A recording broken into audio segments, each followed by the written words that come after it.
ભાઈનો હિસ્સો ખાનાર ભાઈ ક્યારેય સુખી નથી રહેતો। બે ભાઈઓની સુંદર કથા। મિત્રો, આજના વિડીયોમાં હું તમને ખૂબ જ સરસ અને જ્ઞાનવર્ધક કથા સંભળાવીશ, તો તમે આ કથાને પૂરી જરૂરથી સાંભળજો। એક સમયની વાત છે। એક ગામમાં બે ભાઈ રહેતા હતા। મોટા ભાઈનું નામ વીરપાળ અને નાના ભાઈનું નામ સત્યપાળ હતું। બંને ભાઈના લગ્ન પણ થઈ ગયા હતા। બંને ભાઈની પત્ની હવે તેમના ઘરમાં આવી ગઈ હતી, પરંતુ બંને ભાઈના સ્વભાવમાં દિવસ રાતનો ફરક હતો। નાનો ભાઈ ખૂબ જ ધર્મ કર્મમાં માનવા વાળો હતો। એ ભગવાનમાં આસ્થા રાખવા વાળો માણસ હતો અને એને ક્યારેય પણ અનીતિ કરવાનું શીખ્યું નહોતું અને ખૂબ જ મહેનતી હતો। એ સવારે ઉઠી પોતાના ખેતરમાં જતો। ખેતરમાં જઈને એ આખો દિવસ તનતોડ મહેનત કરતો। એ કોઈની પાસે વધારે વાત પણ ન કરતો અને મોટો ભાઈ વીરપાળ બહુ જ ચાલાક હતો। એના અંદર ચાલાકી વધારે હતી। બીજાની વસ્તુઓને હડપી લેવી, બીજાની થાળીમાંનું ખાવા ચાલાકી કરીને કેવી રીતે ખાવું, એ જ એનું કામ હતું। એ ખેતી કામ જ કરતો હતો। મોટા ભાઈની પત્ની પણ એની જેમ જ કઠોર હૃદયની અને ચાલાક હતી। નાના ભાઈની પત્ની તેના પતિની જેમ જ પૂજા પાઠ કરવા વાળી અને બહુ ડાઈ હતી। બંને ભાઈની જેમ બંને પત્નીઓ પણ, એક ભાઈ ચાલાક હતો તો તેની પત્ની પણ ચાલાક હતી અને બીજો ભાઈ ધર્મ કર્મમાં માનવા વાળો હતો તો તેની પત્ની પણ ધર્મ કર્મમાં માનવા વાળી હતી। નાનો ભાઈ પૂરી લગન અને મહેનતથી સવારે પોતાના બળદને ડચકારતો ખેતરમાં જતો। ખેતરમાં કડી મહેનત કરતો અને મોટો ભાઈ હંમેશા પંચાયત કરવા ગામમાં જતો અને આખો દિવસ ગામમાં રખડતો। એને પોતાના ખેતરનું કામ કરવાનું પસંદ ન હતું। સવારમાં ઉઠીને ખેતરે આવતો અને મજૂરોને કહી દેતો કે મારા ખેતરમાં આ કામ કરી દેજો, હું તમને મજૂરી આપી દઈશ। ધણી વગર મજૂરો ખેતરમાં જતા તો કેટલાક ખેતરમાં કામ કરતા અને કેટલાક ઝાડની છાયામાં બેસીને વાતો કરતા। એટલા માટે જ મોટા ભાઈના ખેતરમાં પાક સારો ઉગતો નહીં। વાત એક વખતની છે। બંને ભાઈએ પોતપોતાના ખેતરમાં ધાનની ખેતી કરી હતી, પણ મોટા ભાઈને તો ખેતરમાં કામ કરવાની નવરાઈ જ ન હતી। એ તો હંમેશા પંચાયતમાં જ વ્યસ્ત રહેતો અને નાનો ભાઈ તો બિચારો સવારથી માંડીને સાંજ સુધી પોતાના ખેતરમાં કડી મહેનત કરતો હતો, એટલે નાના ભાઈના ખેતરમાં પાક બહુ સારો ઉગ્યો હતો। આખા ખેતરમાં લીલોછમ પાક આંખોને ઠંડક આપી રહ્યો હતો, પણ મોટા ભાઈના ખેતરમાં પાક સારો નહોતો થયો, કારણ કે એના ખેતરમાં એ દેખરેખ નહોતો કરતો। એક દિવસ મોટો ભાઈ પોતાના ખેતરમાં ગયો અને ખેતરમાં જઈને જ્યારે પોતાના ધાનને જોયું તો એ ખૂબ ઉદાસ થઈ જાય છે અને એ વિચાર કરે છે કે મારા ખેતરમાં તો સારો પાક ઉગ્યો નથી, જ્યારે મારા ભાઈના ખેતરમાં તો સુંદર લીલો પાક લહેરાઈ રહ્યો છે। આમ જ ધીરે ધીરે દિવસો વીત્યા અને ધાન હવે કાપણી માટે તૈયાર થઈ ગયું હતું। નાના ભાઈએ બહુ જ મહેનતથી પોતાના પાકની કાપણી કરી અને કૂટાઈ કરી ઘણું બધું અનાજ મેળવ્યું। જ્યારે મોટા ભાઈના ખેતરમાં થોડીક બોરી જ અનાજ થયું। અનાજ એટલું ઓછું હતું કે એનાથી મોટા ભાઈનો ખર્ચો ચાલી શકે તેમ નહોતો। જ્યારે નાનો ભાઈ પોતાનું અનાજ વેચી સુખ શાંતિથી દિવસો વિતાવી રહ્યો હતો, નાના ભાઈનો ગુજારો બહુ સારી રીતે થઈ રહ્યો હતો। એની તનતોડ મહેનત હવે રંગ લાવી રહી હતી, પણ મોટો ભાઈ વીરપાળ બહુ જ દુખી હતો, કારણ કે એના ખેતરમાં તો થોડુંક જ અનાજ થયું હતું અને થોડું અનાજ વેચીને થોડા જ પૈસા મળ્યા હતા। અને જ્યારે બીજી વખત અનાજ વાવવાનો સમય આવે છે ત્યારે મોટો ચાલાક ભાઈ પોતાના મનમાં ચતુરાઈનો વિચાર કરે છે। એ પોતાના નાના ભાઈની પાસે જાય છે।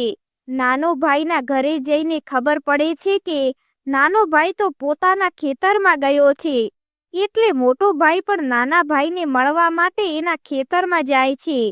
જઈને જુએ છે તો નાનો ભાઈ પોતાના ખેતરને ખેડી રહ્યો હતો।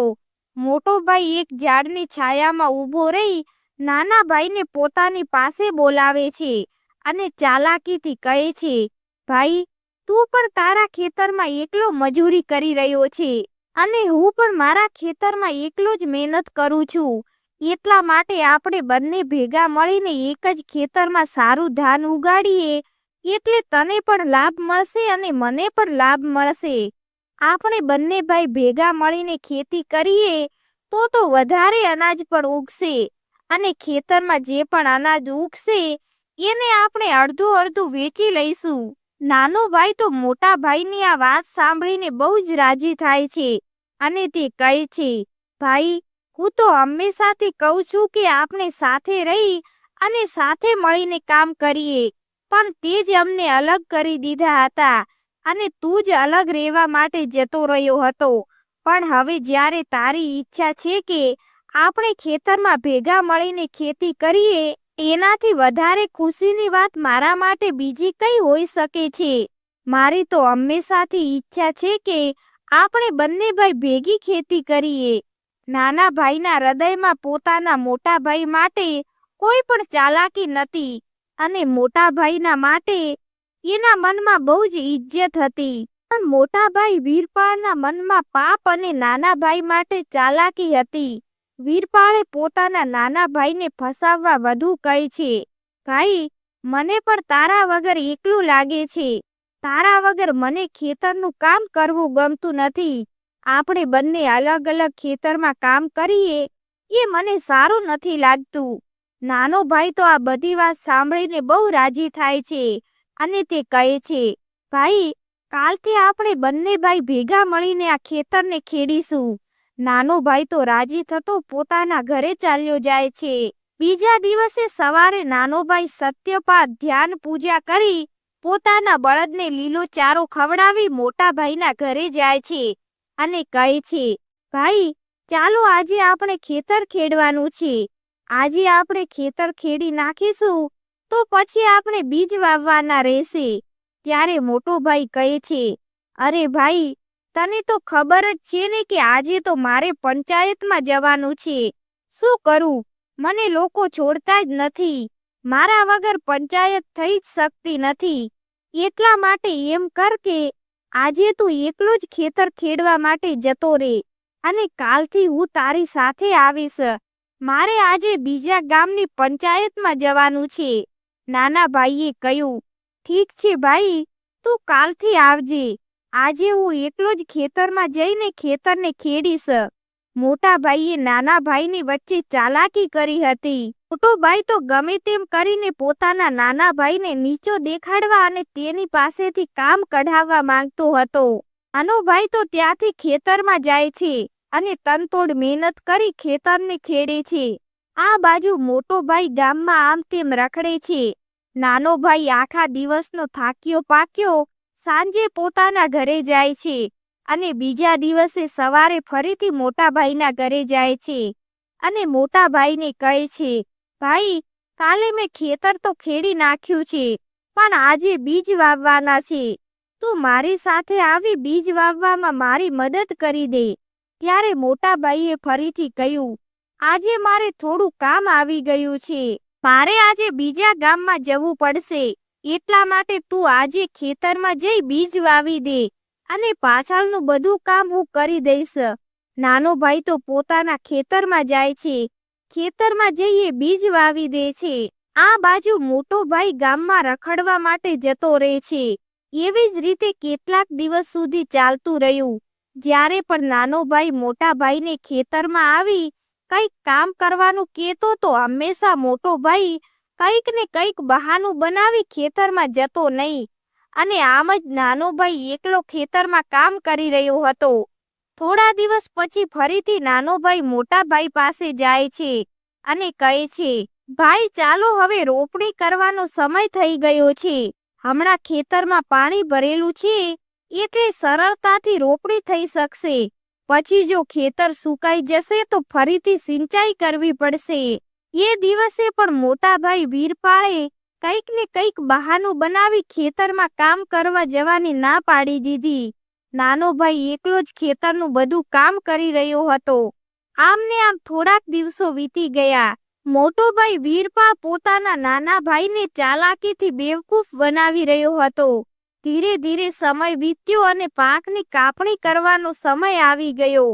પાકની કાપણી કરી જ્યારે ધાન છૂટું પાડ્યું તો અનાજ બહુ સારું થયું હતું. મોટા ભાઈએ ખેતરમાં આવીને જ્યારે ઘણું બધું અનાજ જોયું તો એના મનમાં બેમાની આવી ગઈ. બધું જોઈને મોટો ભાઈ પોતાની ચાલાક પત્નીની પાસે જાય છે અને તેને કહ્યું કે આપણા ખેતરમાં મૂર્ખ નાના ભાઈની મહેનતથી આ વખતે ખૂબ જ સારું અનાજ થયું છે, પણ હવે હું એવું શું કરું કે એ બધું જ અનાજ મને એકલાને મળી જાય, મારે એ મૂર્ખ ભાઈને ભાગ આપવો ન પડે. ત્યારે તેની ચાલાક પત્નીએ કહ્યું, મેં સાંભળ્યું છે કે તમારો નાનો ભાઈ કાલે એના સાસરામાં જવાનો છે. તમારી પાસે એ જ એક અવસર છે. એના ગયા પછી તમે ખેતરમાંનું બધું અનાજને ચોરી કરી લેજો અને પછી બધા જ અનાજને મારો ભાઈ જે બીજા ગામમાં રહે છે એના ઘરે જઈ મૂકી દેજો. અને તમારો ભાઈ સત્યપાલ જ્યારે તેના સાસરામાંથી પાછો આવે ત્યારે તમે તેને કહી દેજો કે તારા ગયા પછી રાત્રે કોઈકે આવીને આપણા અનાજની ચોરી કરી લીધી છે. પત્નીની આ વાત સાંભળીને વીરપાળ કહે છે, ભાગ્યવાન, તું તો મારા કરતા પણ વધારે ચાલાક અને ચતુર છે. એ તો બહુ સારી યુક્તિ મને બતાવી છે. હું તારા કયા પ્રમાણે જ કરીશ. બીજા દિવસે સવારે વહેલો ઉઠી મોટો ભાઈ નાના ભાઈના ઘરે જાય છે અને પોતાના નાના ભાઈને કહે છે, ભાઈ, મેં સાંભળ્યું છે કે તું આજે તારા સાસરામાં જઈ રહ્યો છે. ત્યારે નાના ભાઈએ કહ્યું, હા ભાઈ, મારા સસરાએ મને તરત જ મળવા આવવાનું કહ્યું છે. ખબર નહીં એમને મારાથી શું કામ છે, પણ ખેતરમાં બધું અનાજ પડ્યું છે અને અનાજ વેચવાનું પણ હજી બાકી છે. અનાજ વેચીને ઘરમાં પણ લાવવું પડશે. એટલા માટે હું વિચારી રહ્યો છું કે 2 દિવસ પછી મારા સસરાને મળવા સાસરામાં જઈશ. ત્યારે ચાલાક મોટા ભાઈ વીરપાળે કહ્યું, અરે ભાઈ, શું તને મારા ઉપર ભરોસો નથી? તે 6 મહિના સુધી ખેતરમાં બધું કામ કર્યું છે, પણ હું તારી સાથે ખેતરમાં કામ કરવા નતો આવી શક્યો. હવે તું મને પણ કામ કરવાની એક તક આપ. તું નિશ્ચિત થઈને તારા સાસરામાં જતો રહે. હું અનાજ અડધું અડધું વેચી તારા ભાગનું તારા ઘરમાં મોકલાવી દઈશ. નાનો ભાઈ તો આ વાત સાંભળીને બહુ રાજી થાય છે અને તેને કહ્યું, સારી વાત છે ભાઈ, જેવી તારી આજ્ઞા. હું મારા સાસરામાં જાઉં છું અને તું અનાજના 2 ભાગ પાડી એક મારા ઘરમાં મોકલાવી દેજે અને એક તારા ઘરે લઈ જજે. ચાલાક મોટા ભાઈએ પોતાના નાના ભાઈને તેના સાસરામાં મોકલી દીધો અને મોટો ભાઈ તરત જ તેના સાસરામાં ગયો. મોટા ભાઈ વીરપાળનો જે સાળો હતો એ તેના જેવો જ ખૂબ જ કામચોર અને આળસુ માણસ હતો. એ કોઈ પણ કામકાજ કરતો નહીં. આખો દિવસ ગામમાં આમ તેમ રખડતો અને નશો કરતો. એટલા માટે તેના પિતાએ તેના સાળાને ઘરમાંથી બહાર કાઢી દીધો હતો. એટલા માટે મોટા ભાઈ વીરપાળનો સાળો ગામની બહાર એક ઝૂંપડીમાં રહેતો હતો અને આખો દિવસ ઝૂંપડીની બહાર ખાટલામાં પડ્યો રહેતો. મોટો ભાઈ વીરપાળ તેના સાળા પાસે જાય છે. તેને પોતાના સાળાને કહ્યું કે આજે મારું બધું અનાજ છે એ મારે તારા ભાગના ઓરડામાં મૂકવું છે, કારણ કે મારો નાનો ભાઈ કાલે પાછો આવી જશે. એના આવ્યા પહેલા જ આપણે આ બધું કામ કરવું પડશે. મોટા ભાઈ વીરપાળનો સાળો તૈયાર થઈ ગયો. વીરપાળે ખેતરમાંથી બધું જ અનાજ એના ભાગનું અને એના નાના ભાઈના ભાગનું બધું જ અનાજ લઈ પોતાના સાળાના ઓરડામાં મૂકી દે છે અને ઓરડાને બહારથી તાળું મારી દીધું. બીજા દિવસે નાનો ભાઈ સત્યપાળ પોતાના ઘરે પાછો આવી જાય છે. ત્યારે એ ઘરે આવી પોતાની પત્નીને પૂછે છે, શું આપણા ભાગનું અનાજ આપણા ઘરમાં મોકલાવી દીધું છે? ત્યારે તેની પત્નીએ કહ્યું, સ્વામી, અનાજ તો આપણા ઘરે નથી મોકલાયું. શું તમે તમારા ભાઈને કહી ગયા હતા અનાજ મોકલાવવા માટે? નાના ભાઈએ કહ્યું, હા, હું તો મોટા ભાઈને કહી ગયો હતો કે મારા ભાગનું અનાજ મારા ઘરે મોકલાવી દેજે. ભાઈના કહેવાથી જ હું તારા પિયરમાં ગયો હતો. જ્યારે મોટા ભાઈ વીરપાળને ખબર પડે છે કે નાનો ભાઈ ધર્મપાળ સાસરેથી એના ઘરે પાછો આવી ગયો છે, તો મોટો ભાઈ વીરપાળ ઢોંગ કરવા ખેતરે જાય છે. આ બાજુ નાનો ભાઈ પણ ખેતરે આવીને જુએ છે તો મોટો ભાઈ માથે હાથ દઈને રડી રહ્યો હતો અને ખેતરમાં અનાજનો એક દાણો પણ હતો નહીં. નાનો ભાઈ તરત જ વીરપાળની પાસે જાય છે અને પૂછે છે, ભાઈ શું થયું? તું આમ કેમ રડી રહ્યો છે અને આ ખેતરમાંનું બધું અનાજ ક્યાં ગયું? ત્યારે મોટો ભાઈ વીરપાળ ઢોંગ કરતા કહે છે, ભાઈ ખબર નહીં શું થઈ ગયું. કાલે રાત્રે હું આ ખેતરની રખવાળી કરી રહ્યો હતો અને કઈ કામ માટે હું ઘરે જતો રહ્યો. પછી મેં ખેતરમાં આવીને જોયું તો કોઈકે આપણું બધું અનાજની ચોરી કરી લીધી હતી. કોઈ ચોર આવી આખો અનાજનો ઢગલો લઈ ગયો છે. હવે આપણું શું થશે? આખું વર્ષ આપણે શેના પરથી ગુજારો કરીશું? આ બધું સાંભળીને નાનો ભાઈ પણ પોક મૂકીને રડવા લાગે છે કે ભગવાન આ તે શું કરી નાખ્યું? મેં ખૂબ જ મહેનત કરીને અનાજ ઉગાડ્યું હતું અને એ પણ કોઈકે ચોરી કરી નાખ્યું. હે ભગવાન, હવે હું શું કરીશ? મારા પરિવારનો ગુજારો કેવી રીતે થશે? મારે તો ભૂખે મરવાના દહાડા આવી જશે. મારી તો બધી જ મહેનતની કમાણી જતી રહી. નાનો ભાઈ પોતાના મોટા ભાઈની પાસે બેસીને રડવા લાગે છે. ત્યારે મોટો ભાઈ ઢોંગ કરતા કહે છે, ભાઈ હવે રડવાથી શું થશે? ભગવાનની જેવી મરજી, જે થશે એ જોયું જશે. ભગવાન આપણી મદદ કરશે. નાનો ભાઈ રોતો રોતો પોતાના ઘરે ચાલ્યો જાય છે. વીરપાળ પણ ઢોંગ કરતો તેની સાથે રડી રહ્યો હતો અને પછી પોતાના ઘરે જઈ મોટો ભાઈ જોર જોરથી હસવા લાગે છે. નાનો ભાઈ જ્યારે ઘરે પહોંચે છે ત્યારે તેની પત્નીએ જોયું કે તેનો પતિ રડી રહ્યો છે તો તેને પૂછ્યું કે શું થયું સ્વામી, તમે કેમ રડી રહ્યા છો? ત્યારે નાના ભાઈએ કહ્યું કે આપણા ખેતરમાંથી બધું જ અનાજ કોઈએ ચોરી કરી લીધું છે.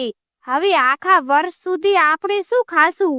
આપણા ઘરનો ગુજારો કઈ રીતે થશે? આપણે તો ભૂખે મરવાનો વારો આવી ગયો છે. તેની પત્ની નાના ભાઈને સમજાવતા કહે છે, તમે ચિંતા ન કરો. ભગવાને જો આપણને જન્મ આપ્યો છે તો એ જ આપણા ખાવાની સગવડ કરશે. તમે રડશો નહીં. જે થશે એ જોયું જશે. આપણી પાસે હજી આપણી પોતાની બંજર જમીન પડી છે. એ બંજર જમીન તમે ખેડી એમાં ખાતર વગેરે નાખીને તમે જમીન તૈયાર કરી દો અને એ બંજર જમીનમાં તમે બટાકાની ખેતી કરો. જો ખેતી સારી થશે તો આપણો ગુજારો સારી રીતે ચાલ્યો જશે. પોતાની પત્નીની વાત માનીને નાનો ભાઈ બીજા દિવસે હાથમાં કોદાળી લઈ એ બંજર ખેતરને ખેડવા માટે જાય છે. ખેતરમાં પહોંચી ખેતર ખેડવા લાગે છે. ઘણીવાર સુધી ખેતરમાં તનતોડ મહેનત કરી અને ખેતર ખોદતા ખોદતા એક જગ્યાએ નાના ભાઈની કોદાળી એક પથ્થરની સાથે ટકરાઈ ગઈ. નાનો ભાઈ એ પથ્થરને હટાવવાની કોશિશ કરી રહ્યો હતો. જ્યારે એ પથ્થર દૂર ખસેડી નાખ્યો તો એ પથ્થરની નીચે એક ખાડો હતો. નાના ભાઈએ ખાડામાં જોયું તો તેમાં એક ઘડો પડ્યો હતો. નાના ભાઈએ ઘડાને બહાર કાઢીને ખોલે છે તો એમાં ઘણા બધા સોનાના સિક્કા ભરેલા પડ્યા હતા. આ જોઈને નાનો ભાઈ ખૂબ જ રાજી થઈ જાય છે. એ રાજી થતો કોદાળી અને સોના મોરથી ભરેલો ઘડો લઈને પોતાના ઘરે આવે છે અને પોતાની પત્નીને કહે છે, ભાગ્યવાન, ભગવાને આપની પ્રાર્થના સાંભળી લીધી. એટલા માટે જ ભગવાને આપણને સોના મોરથી ભરેલો ઘડો આપ્યો છે. હવે આપણા સારા દિવસો આવશે.